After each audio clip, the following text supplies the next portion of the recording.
Pour la question 1 de l'exercice auto numéro 1, l'onde décrite est transversale car le sens de propagation est horizontal et que la direction de la perturbation est verticale et perpendiculaire au sens de propagation, donc cette onde est transversale.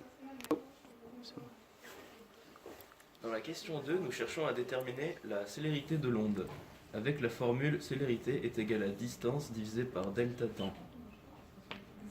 Nous cherchons tout d'abord à déterminer la distance. Donc on sait que 1,5 cm sur le schéma équivaut à 1 mètre dans la réalité et que la distance ON fait 4,6 cm sur le schéma.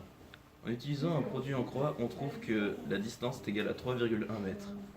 On cherche ensuite à déterminer delta t, qui est égal à t1 moins t0, donc 0,2 secondes. La célérité de l'onde est donc égale à 3,1 divisé par 0,2, ce qui donne 15,5 mètres par seconde. Question 3. Calculez le retard taux entre le passage de la perturbation en un point n et en son passage en m.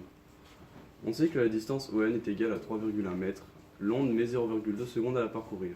On cherche combien de temps l'onde met pour parcourir la distance OM qui est égale à 1 mètre. Nous allons donc procéder à un produit en croix. Donc 1 fois 0,2 divisé par 3,1 est égal à 0,065 secondes. On sait que l'onde va parcourir OM en temps 0,065 secondes.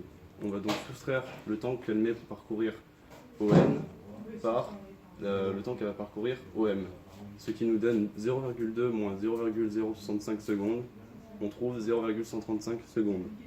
Donc le retard taux entre le passage de la perturbation en un point N et son passage en M est 0,135 secondes.